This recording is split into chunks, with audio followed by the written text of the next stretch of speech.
Good morning, everyone. We are now beginning day 30 of the Democrat shutdown. And as there are millions of Americans this morning that are embracing themselves for further pain and hardship, we'll highlight some of that this morning. The Democrats, incredibly, are showing no signs at all that they want to end their shutdown. Now, they'll have another opportunity today. The Democrats in the Senate will have their 15th opportunity to do the right thing. We're concerned that they won't. And if they reject this for the 15th time, they will be ensuring that this shutdown continues past the November 1st deadline. And that is a fateful deadline for a number of reasons. Starting on Saturday, let me give you a list of things that this means for the American people. It means that tens of millions of American families will struggle to keep food on the table because the SNAP program benefits will run dry. It means that WIC assistance, that's women, infants, and children, the nutrition programs, will be at risk of running dry. It means that Head Start centers, which serve 60,000 children nationwide, will be at risk of closure. Millions of federal workers, and we've listed them here every day. You're talking about air traffic controllers and TSA agents and park rangers and Border Patrol agents, law enforcement around the country. The stewards of our nuclear arsenal will miss their paychecks. Thousands of flights, by result, will be canceled or delayed, while our borders and national security will be directly jeopardized at a very dangerous moment in world history. And our country will lose tens of billions in gross domestic product.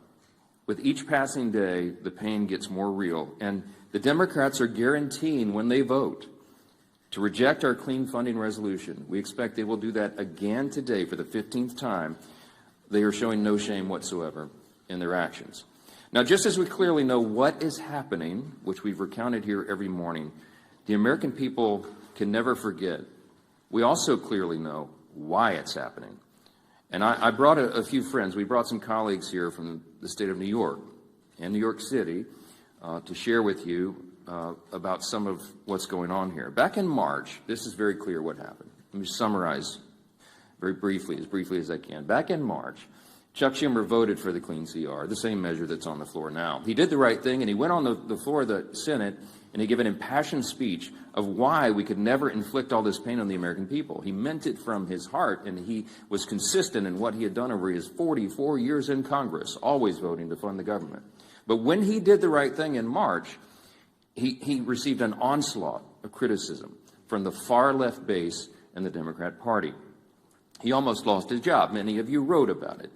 He was in jeopardy of not winning his next reelection. That's how serious it was. So Chuck Schumer got a bunch of consultants and staff in a back room, and they concocted a plan, a political stunt. And they determined right then that the next time there was a funding measure, no matter how meritorious and no matter how much it would cause pain to the American people, that he would vote against it. He would show a fight to President Trump so he could save his political skin.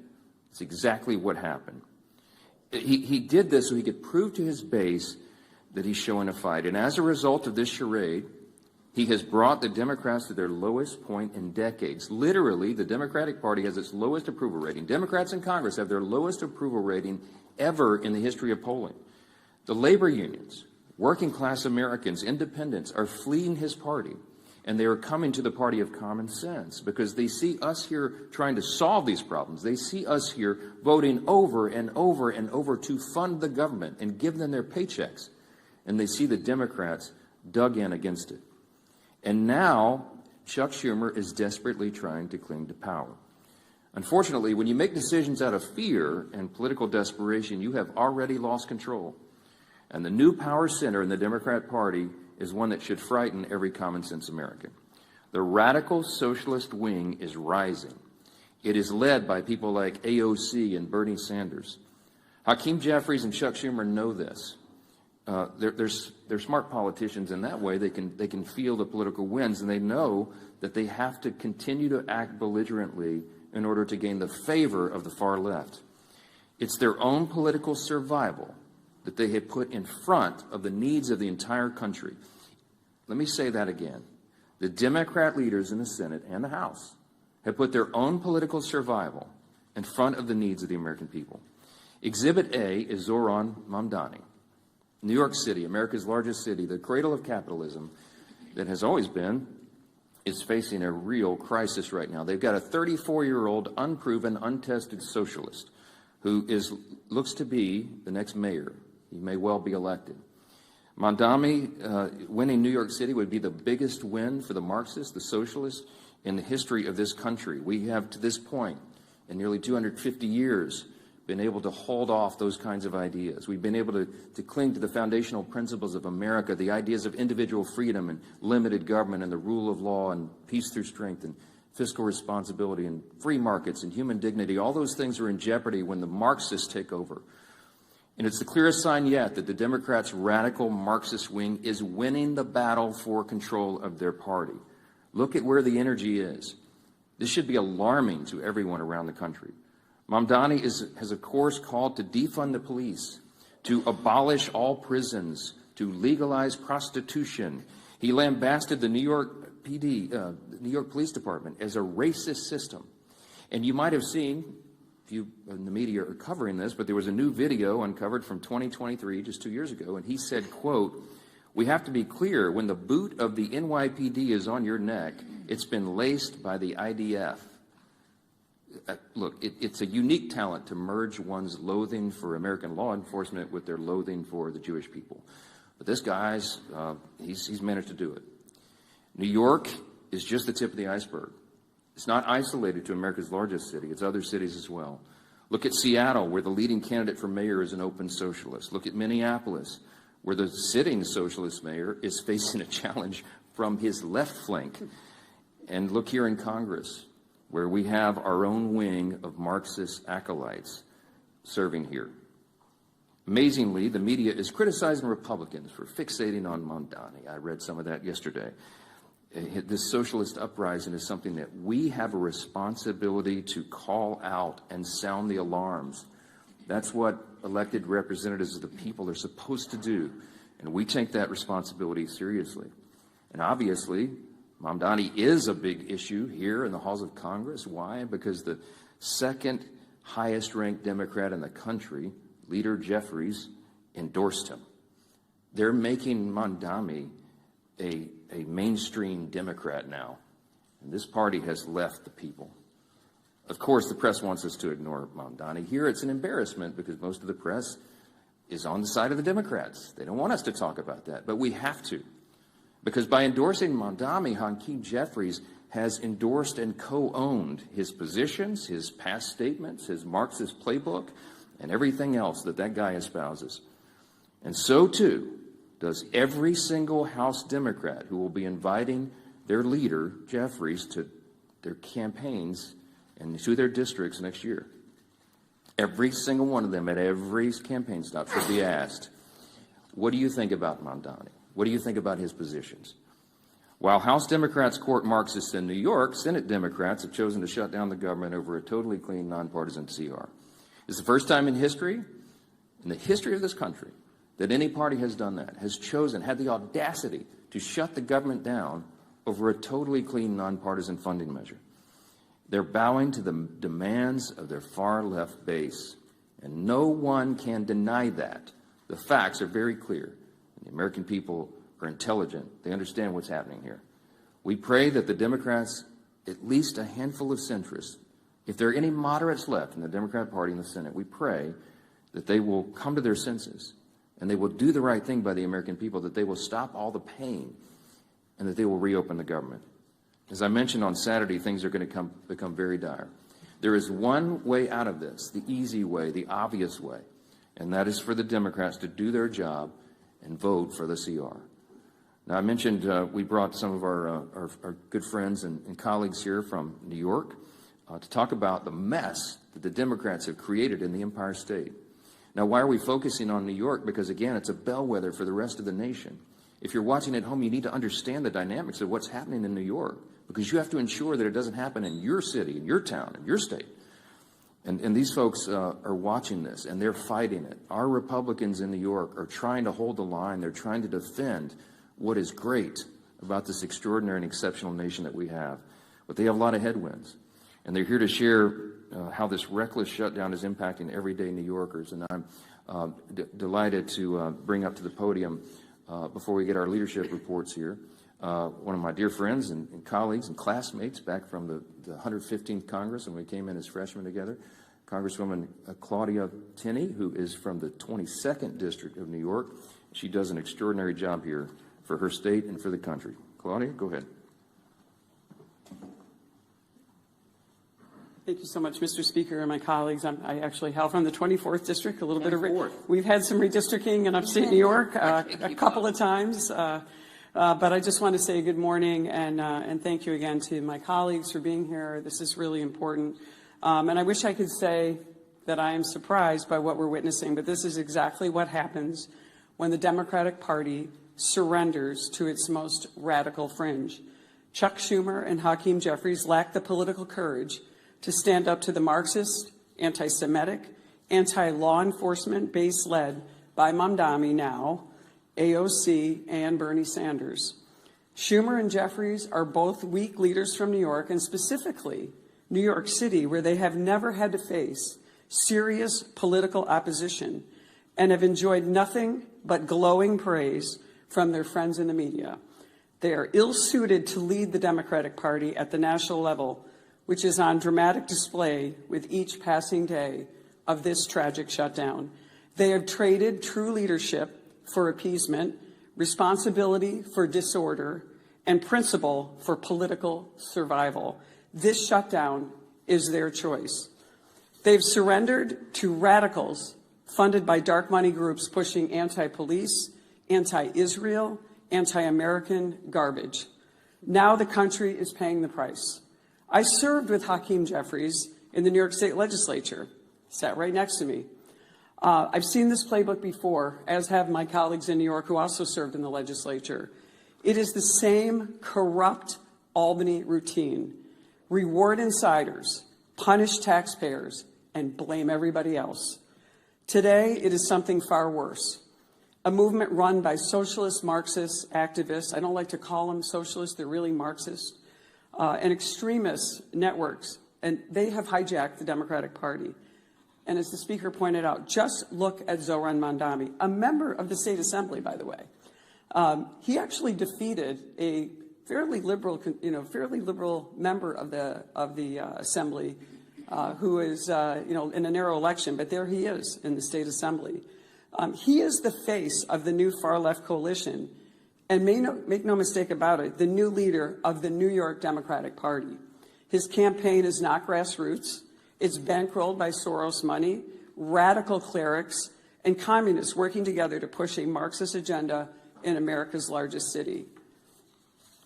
Schumer and Jeffries will not stand up to this movement. We've seen this because, as the Speaker pointed out, they're terrified of it. They have built their political survival on appeasing the far left, and now our entire country is being held hostage by it. They cannot open the government without angering the radicals who radically run their party. The Democratic Party is now controlled, as I said, by the Marxist activists, dark money donors. This is not a grassroots effort. And anti-American ideology is dominating this. And they would rather destroy the system than to lose power. And unfortunately, Leader Jeffries and Leader Schumer are just succumbing to this. New Yorkers are already paying the price, and we have been paying the price. From Albany's Medicaid for Illegal scheme to Mamdani's socialist city agenda, working families are being crushed under taxes, mandates, and ideology. And if we don't stand up, the damage will not end at the Hudson. It will reach every corner of upstate New York and across this country. We are here to fight for the men and women who build, farm, serve, and raise families across New York and our nation. They are the backbone of this nation, and they deserve a government that works for them, not the political insiders who have created this mess. So my message to Chuck Schumer and Hakeem Jeffries is simple. Stop playing games. Stop bowing to this mob and reopen our government. Pay our troops, fund essential services, and start putting American families, and especially in my case and my colleagues here, New York families first. And my message to New Yorkers is this: stand up, speak out, reject this radicalism, that has taken over not just our city, but will take over our state. And I thank you, Mr. Speaker. I appreciate the moment.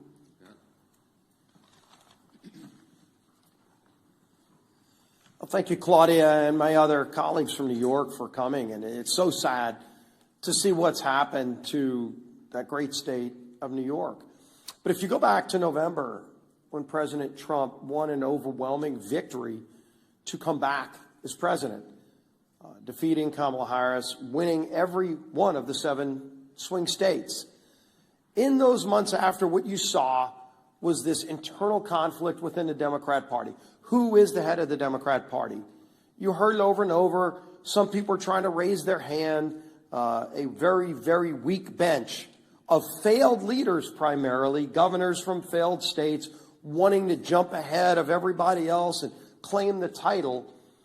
And yet, as the Democrat Party stayed that rudderless ship for months and months, because of this perfect storm, that the 2 top Democrat leaders in the House and Senate both hail from the state of New York, with the emergence now of Zohran Mamdani, you have seen Zohran Mamdani quickly become the new head of the Democrat Party nationally. Because Chuck Schumer, who is the head Democrat in the Senate, and Hakeem Jeffries, who's the head Democrat in the House, both hailing from New York, are scared to death of that far-left extremist, radical, socialist, Marxist movement in their own party, starting in New York. And because Mamdani has taken off there, it is affecting real people everywhere in America. Devastating consequences. We've talked about it over and over. You know, the last few weeks, we talked about the pain, the suffering that Democrats were causing to especially federal workers, our troops, air traffic controllers, every other federal worker who wasn't getting paid. Some, President Trump found ways to get paid. Others, there weren't ways to do the same thing, but the president worked overtime. Look at what the president did working overtime, at least doing his job, in China this morning. A historic trade deal with China announced, where they resolved some issues on tariffs. Our soybean farmers are going to be able to sell more of their products into China. Critical minerals that we'll be able to get. All of those things President Trump continues to do while Democrats want to try to spew chaos around the country. But the harm to families, as we've been talking about, while real, is unfortunately going to get worse. And we've been telegraphing this for weeks, pleading with our Democrat colleagues in the Senate. Just five Democrats need to get the courage to end the shutdown. And only they can do it. They know that. And what are those consequences? We've been talking for weeks. Coming this weekend, Saturday, 42 million SNAP beneficiaries will lose those benefits. Those cards are going to go to zero. When they go to the grocery store to try to put food on the table, there will be no money in those accounts. And what is Chuck Schumer going to tell those families? It's no longer hypothetical. It's no longer theoretical. It's real suffering and pain, and they know that. We've given you the quotes over and over these last few weeks. They admit they are causing suffering. They're using the American people for leverage, and they just don't care. But I think they're going to start hearing more and more from people. There's some people we've been hearing from. The National Veteran Advocate, his retired U.S. Army Sergeant Eric Donahoe, said this, quote, "The decision to vote against advancing the CR is now causing financial harm to families who serve this country." He went on to say, quote, "When I spoke with Democratic staffers that I know they called this shutdown a political opportunity. They think the more Americans hurt, the more power they gain. They even bragged about it," Donahoe said. Quote, "This isn't a headline to us. It's rent, it's groceries, it's mental health, it's stability." And of course, you've heard just a few days ago, we had the National Air Traffic Controllers Association and the American Federation of Government Employees demanding that Democrats pass the clean CR. More and more, you're seeing this growing chorus of people from all corners including Democrat corners, telling their own party leaders, stop this madness, end the madness, and vote to open the government. But again, this weekend, it gets even more painful, more suffering that they will impose if they keep this madness up. And so I'm going to try to find 5 Democrat senators. It's all we need is 5. So let's start with John Ossoff in Georgia. Starting this weekend, over 1.3 million enrollees in SNAP in his home state of Georgia lose their benefits. 1.3 million, Senator. What are you going to tell those families if you vote no today? If you vote to take their food away this weekend? That's what your vote means today. 109,000 federal workers in his state of Georgia. Of course, the largest airport in America is in his home state of Georgia, and they're already experiencing flight delays in Atlanta. 231,000 women, infant, and children will lose their benefits in Senator Ossoff's home state of Georgia if he votes no today. Think about them when you're casting that vote. Senator Warner in Virginia, 825,000 SNAP enrollees in his home state of Virginia. 189,000 federal workers. Don't come up here and give some speech lamenting about the hardships those people are facing when you're the one voting to impose those hardships. You can stop that today by voting yes. 107,000 women, infant, and children will lose their benefits in Virginia if Senator Warner votes no. Tina Smith in Minnesota, 452,000 enrollees in the SNAP program, 33,000 federal workers, and 101,000 women, infant, and children in Minnesota will lose their benefits if Tina Smith votes no today. Gary Peters in Michigan, over 1.4 million enrollees in SNAP. No food stamp benefits this weekend to 1.4 million Michiganders. 56,000 federal workers. 189,000 women, infant, and children will go without food this weekend in Michigan if Senator Peters votes no. Senator Sheehan in New Hampshire, 76,000 enrollees in SNAP, 9,000 federal workers, and 12,000 women, infant, and children will go hungry in New Hampshire if Senator Sheehan votes no. I could go on with more and more of these. All we need is 5. That's 5 right there. If they get the courage, they don't have to impose that pain on families. But the only way this suffering is prevented is if they come to their senses and vote yes. We all know the math. We all know what's needed. But it's not just math. It's millions and millions of families across this country that will truly suffer and go without food if they vote no today. It's a straightforward vote. We've all voted yes and passed it through the House over a month ago. End the madness and pass this bill. Our whip, Tom Emmer.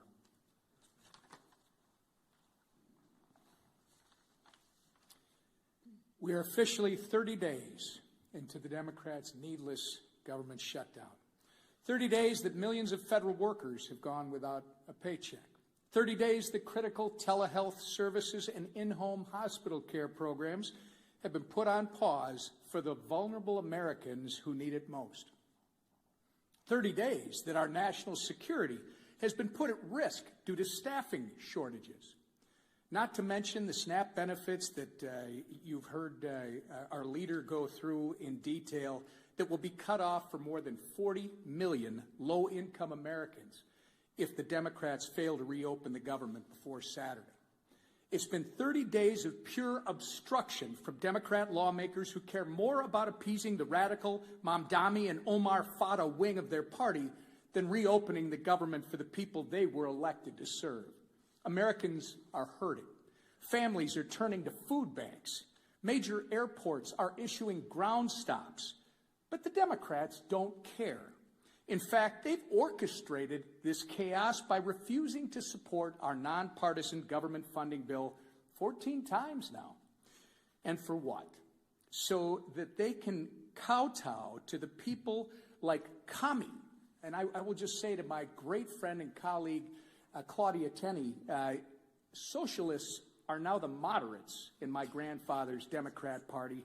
These are communists and Marxists. They are kowtowing to the people like Kami Mamdani ahead of the election. People are struggling in the meantime to put food on the table, and the Democrats are too busy playing politics to do anything about it. It's disgusting, and it needs to end. I say it every day when we do this. Remember, all we need is 5 Senate Democrats to come to their senses, break ranks with Chuck Schumer, support our clean CR, and reopen the government. It's past time for Democrats in Congress to get serious and do their jobs for the people they were elected to serve, not for the communist mayoral candidate in New York City, our conference chair. Thank you. Kami Mamdani, that might stick. That might stick. Well, good. Yeah, the truth hurts, right? Works. All right. Well, this Saturday, SNAP benefits run out for 42 million Americans.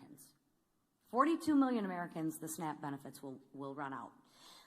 Let me say it one more time and let it sink in. 42 million families, including thousands in my home state of Michigan, could lose the ability to put food on the table for their families. Why? Because Democrats choose to use their pain and their hunger as leverage. Leverage for more wasteful spending, leverage to satisfy their radical base. And what are Republicans doing? Republicans did their job and are going to continue to do our job. We voted for a clean, responsible bill to keep the government open and fully fund SNAP. So let me be very clear. Republicans voted to continue funding for SNAP and continue to have families have the ability to feed their families. Democrats voted to take food off the table and voted to discontinue SNAP benefits. It is that simple. Democrats voted to shut it down, and they voted to deny food assistance to 42 million Americans. And they voted that way more than a dozen times. Just so y'all didn't get confused, they wanted to make sure that they rubbed it in your face more than a dozen times that they wanted to stop the SNAP benefits. Not just once, not just twice. They wanted to make doggone sure you knew they voted more than a dozen times to kill the SNAP benefits, to take food off your table. Just so you're clear. And let's remember, they did it, and make sure that we don't forget, and let's make sure we remind them who voted to keep food on the table and who voted to take food off the table. Because at some point in time, they're going to reverse what they're talking about and do what they normally do, and that's try and blame us. But let's hold them accountable for once to the votes that they've taken. I can assure you I will. I met one of these recipients last weekend while I was volunteering at a food bank in St. Clair County.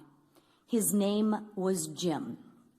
Jim's wife is a teacher, and he's a retired auto worker. They rely on SNAP to help cover the cost of groceries. Jim waited in line for more than 3 hours because he knows he won't be getting his benefits. That's what he told me. But you know what he told me? I thought this was very insightful. He told me, thank you. He told me, thank you for all you're doing to keep the government open. He also told me to please talk to our senators and ask them, since they voted and they campaigned on being moderates and reaching across the aisle, to fulfill their campaign promises and stop using families like Jim as leverage and care about the people that they were elected to represent. I also spoke with a woman who recently lost her husband. She's now raising her grandkids and told me she's never needed help before, but now she's struggling to afford groceries. These are real people struggling, real people that Republicans are actually fighting for. and real people that I am fighting for. Jim is not leverage. Jim is a person with a family to feed. Open up the government and stop using Jim and his family as leverage to kowtow to your radical political base. Do what you know is right and what you have said is right, and open up the government. A farmer back home once told me, when you're not hungry, you have a lot of problems. When you're hungry, you have one. Right now, families on SNAP have a problem. And that problem should never, ever be used as political leverage. So Republicans, we're going to keep on working, and we're going to keep on fighting.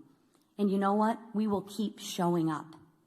And while we keep demanding that Democrats stop using suffering Americans as pawns in their political games, I implore my two senators, do what you said you were going to do. Do what you said that you are.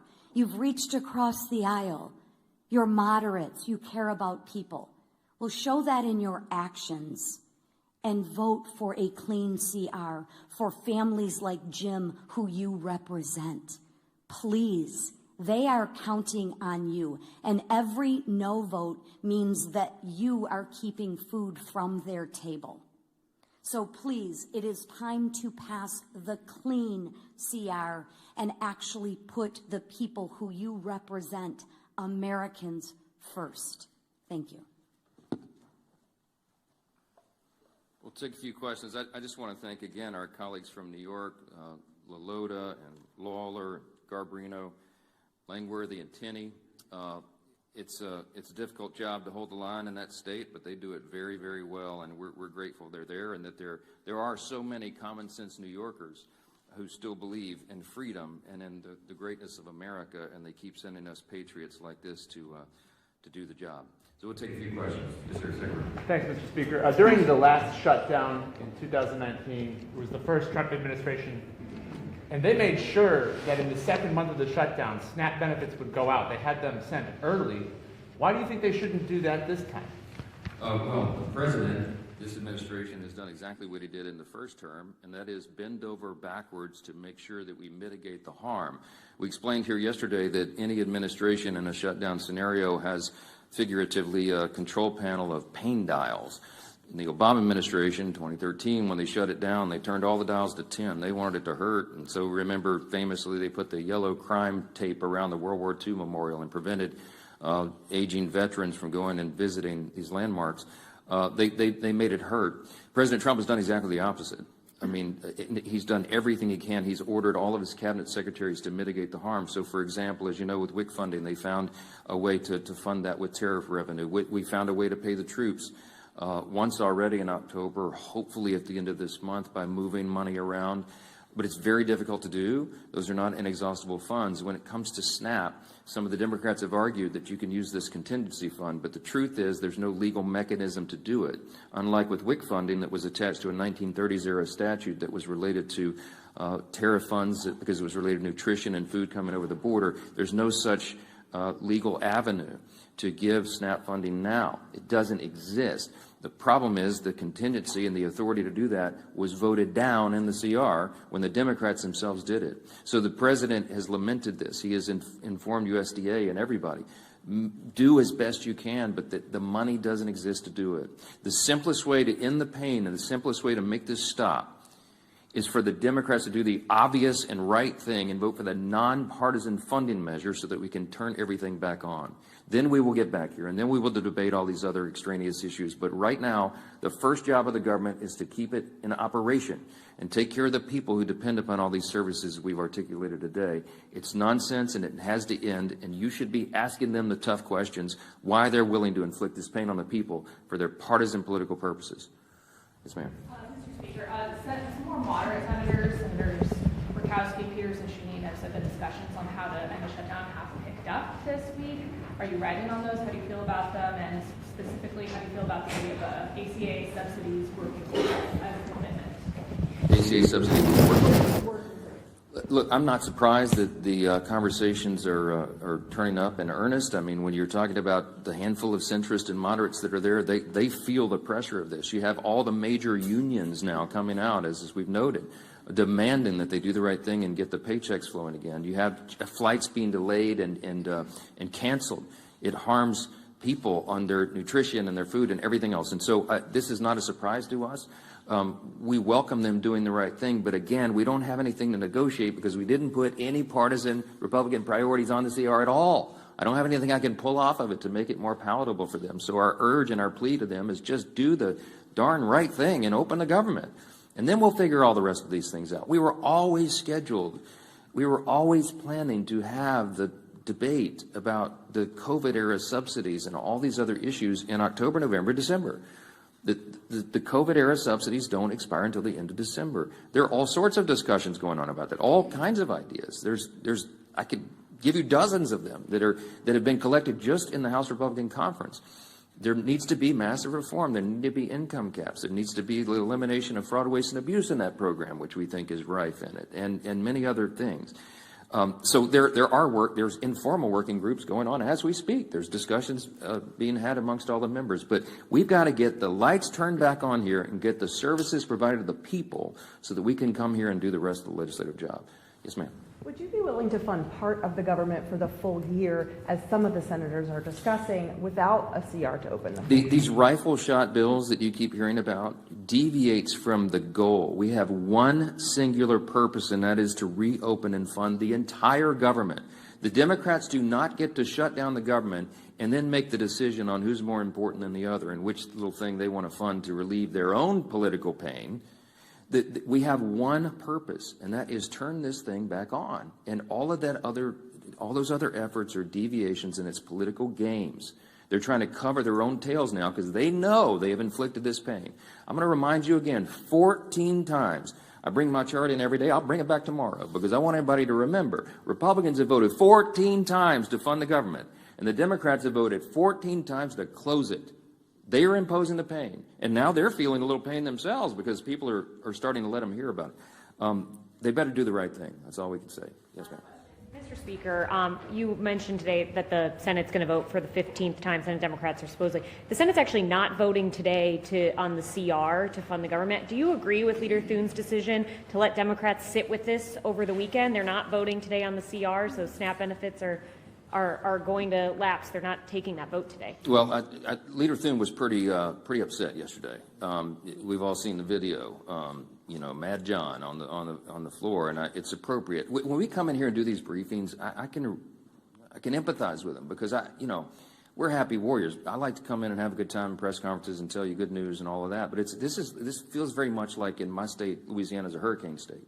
It's like giving a briefing during a hurricane, a Cat 5 hurricane, right before it hits shores. We put the sandbags around our homes and we board up the windows and we do everything we can to prepare, but we know the real pain is about to hit. And we feel helpless and do anything about it. And that's the same emotion and that we feel here at the podium and when we're on the floor. And Leader Thune let them have it yesterday because they were trying to play games, and we're just fed up with it. He's a very even-tempered, calm guy. I mean, I try to maintain the same demeanor, but it's infuriating to us. I'm not going to second-guess his decisions on when they schedule the votes each time, but he's probably about had it with their nonsense. And when they tell him and they thumb their nose at him and give him, and say other things that they like to drop the F-bomb now for fun, for emphasis apparently, when they tell him those things, he probably recognizes it's a futile effort. He realizes they're dug in, they don't care. They're more afraid of the Marxist, socialist, far left in the party than they are the harm that they're going to cause in the American people. That's a fact, and you need to make them try to refute that because they can't. I'm grateful again for our New York colleagues for holding their ground and standing guard as they do and for being here. Thank you all so much.